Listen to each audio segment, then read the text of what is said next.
မျက်မှောက်တော့အပါပဲနေပေါ့နော်အခုမှပေါင်းဆိုတဲ့အရာကြီးကျွန်တော်တချို့လိုက်ဆိုရင်ခံစားလို့မရဘူးနှလုံးထဲမှာအဲ့ဒါဘယ်လိုဖြစ်လဲဆိုတော့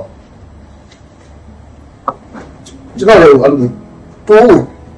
ကျွန်တော်ပုံစံနဲ့ကြည့်တယ်ကျွန်တော်ကိုယ်ရပါကြောင်းမှကျွန်တော်မျက်ရည်သူ့လူကိုကြာကျွန်တော်တိုးခံတယ်ပြတော့ကိုယ်မေးကျွန်တော်လုံးကျစိတ်ကိုပေါက်တယ်ကျွန်တော်ကိုယ်စားကျွန်တော်အဲ့လိုဖြစ်တာစိတ်ထဲလုံးလုံးတော့မရဘူးကဲဖျားလုံးလုံးလားငါလည်းတိုက်မှာပေါ့ကျွန်တော်တိုက်တယ်နောက်ဆုံးကျွန်တော်မရဘူးကျွန်တော်တချို့ဆိုလို့မရဘူးကျွန်တော်ရက်လိုက်တယ်ရက်ပြီးတော့ကျွန်တော်သတိခံပေါ့နော်ပြောတဲ့ချိန်မှာဒီမှာစကားပြောနေချင်တယ်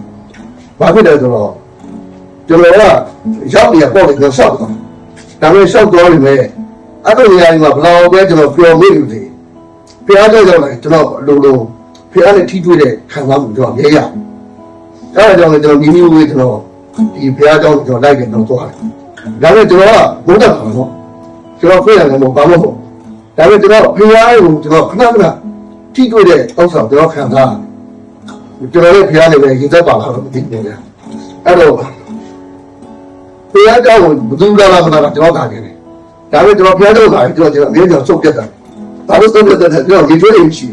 ဒါမှလည်းဒီဘုသူကျွန်တော်ခေါ်ရဒီလိုခေါ်ရတော့ပဲလိမ့်မယ်ဒါကြတယ်ကျွန်တော်ရေချိုးလို့အချိန်မမီဘာမှမပြီးဒါမှမပြီးလဲကျွန်တော်စိတ်သက်သက်နဲ့ကျွန်တော်ရောက်လာတယ်ကျွန်တော်ဒီဖျားကြောင့်ကျွန်တော်ဖျားကြောင့်ခေါ်တော့သွားတယ်ဒါအခုနောက်ပိုင်းကျွန်တော်ကိုယ်ကောင်းမကောင်းလဲကျွန်တော်တောက်တဲ့စီးတွေအရင်ပြင်းတော့ကောင်းလို့မရတယ်ကျွန်တော်ဖျားကြောင့်နေပါနာကျင်လို့ပဲလေကျွန်တော်မလာဘူးမလာဘူးကျွန်တော်အိမ်ကိုဘယ်ဖျားကြောင့်ပဲလာကျွန်တော်ဒီကျွန်တော်ဘယ်လိုပြောမလဲဖျားနဲ့ပတ်သက်ကျွန်တော်ကိုယ်လိုက်တော့ပြီ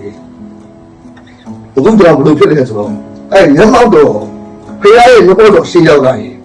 ကျွန်တော်စိတ်ကအလုံးလုံးသူ့စင်သွားတယ်ဖျားရဲ့ရန်တီတွေလို့ခံစားအဲ့ဒါကျွန်တော်ဒီဘယ်လိုပြောမလဲဒီလိုရရှိလာတကယ်အချက်နဲ့ဖျားတော့ကျွန်တော်စိတ်ကတော့ဖေရှားလို့မရတော်တော်ကျွန်တော်ခံစားနေရတယ်ဒီလိုရှိလာကျွန်တော်လည်းအခုအထဲထဲမှာတော့ခုနကျွန်တော်တစ်ချိန်နားထောင်ရဲတိုင်းစုရဲဆိုရင်ကျွန်တော်တော့မြေဝဲတာကျွန်တော်အတိုင်းကျွန်တော်လည်းဆိုတော့ကျွန်တော်လည်းဆိုရဲတော့ကျိတ်နေကျွန်တော်ကျိတ်နေလို့မရဘူးဘယ်လိုလဲလို့မရဒါနဲ့ကျွန်တော်အဲ့ရက်မောက်တော့